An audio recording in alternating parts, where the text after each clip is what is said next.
Good evening everyone, welcome to Mansi ma'am की पाठशाला, जहां आप डिफिकल्ट टॉपिक्स को बहुत इजी वे में समझते हैं with the help of short stories and mnemonics. तो आज का हमारा टॉपिक है how Hitler introduce Nazi ideology in school.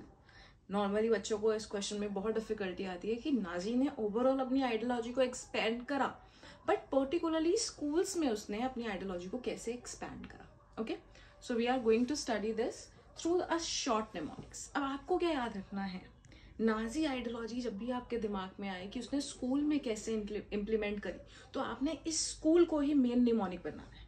और आपने क्या याद रखना है, स्कूल में हमें अच्छे से पढ़ाई करना है, और अगर हम अच्छे से पढ़ाई करेंगे तो एक दिन हमारी आरबीआई में जॉब लगेगी। ठीक है, ऊंचे ड्रीम सोचेंगे तभी कुछ ऊंचा कर पाएंगे। ओके, तो निमोनिक क्या है, SRBI, कि स्कूल में अच्छे से पढ़ाई करेंगे तो आरबीआई में जॉब पड़ेगी। देखो यहाँ पे आपको अल्फाबेट्स लर्न करने में भी डिफिकल्टी नहीं आएगी। क्यों? क्योंकि हम ये नेचुरल लाइंस का यूज कर रहे हैं कि स्कूल में अगर अच्छे से पढ़ाई करेंगे तो मानसी मैम ने कहा था आरबीआई में जॉब लग जाएगी। ठीक है, तो नाजी ने अपनी आइडियोलॉजी स्कूल में कैसे इंप्लीमेंट करी। So these are the few things जिससे के थ्रू आपको इंस्टेंटली एग्जाम में याद आ जाएगा कि ये निमोनिक है, और इसके थ्रू हम लोग इसकी ब्रीफ स्टोरीज याद कर सकते हैं। राइट, सो सबसे पहले हम देखें तो S for school text books.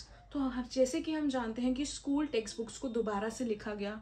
ठीक है, हिटलर ने कहा दोबारा से लिखो, और उन टेक्स्ट बुक्स के अंदर ही ये चीज़ें इम्प्लीमेंट करानी शुरू करो, ये चीज़ें लिखनी स्टार्ट करो कि पर्टिकुलरली जो ज्यूज हैं they are inferior to the Aryans से नीचे ही हैं। तो स्कूल टेक्स्ट बुक्स के अंदर ही वो हेट्रेड फैलाई गई।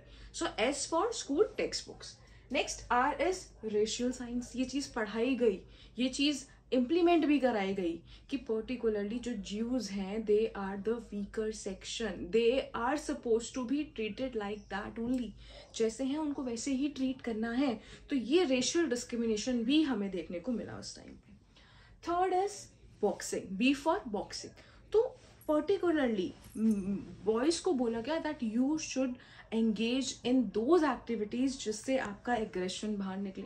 जैसे हम बॉक्सिंग करते हैं तो बॉक्सिंग में हमारे अंदर गुस्सा आता है, वो हेट्रेड निकलती है, तो वो हेट्रेड जो निकालनी है वो उस बॉक्सिंग से वो आपको जूस पे निकालनी है। तो इस तरह की चीज़ें बच्चों को उन एक्टिविटीज़ के अंदर डाला जा रहा था कि आपको वो गुस्से वाली एक्टिविटीज़ को करना है, उन स्पोर्ट्स में अपने आप को एंगेज करना है ताकि आप अच्छे से कर सकें।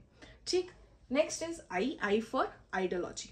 आइडियोलॉजी प्रॉपरली ये प्रोपागेंडा फैलाया गया, लोगों के दिमाग पे काम किया गया, उनकी बच्चों की आइडियोलॉजीज पे ऊपर काम किया गया कि कैसे हम उनकी आइडियोलॉजीज को प्रोपोगेट करेंगे। टीचर्स को पर्टिकुलरली सिखाया गया कि आपको ये ज्यूस को इंफीरियर वाली आइडियोलॉजी इंक्रीज करनी है, उनको ट्रेन किया गया, प्रॉपर टीचर ट्रेनिंग कराई गई इसके लिए। सो थ्रू दिस आप समझ सकते हैं कि कैसे ये स्कूल में ये प्रोपोगेंडा एक्सपैंड हो। तो कैसे याद रखना है, स्कूल में अगर अच्छे से पढ़ाई करेंगे तो आरबीआई में जॉब लगेगी। तो S फॉर हमने क्या पढ़ा, school text book, R for racial science, B for boxing and I for ideology. तो इसके थ्रू आप इन चारों पॉइंट्स को बहुत इजीली लर्न कर सकते हैं। Thank you.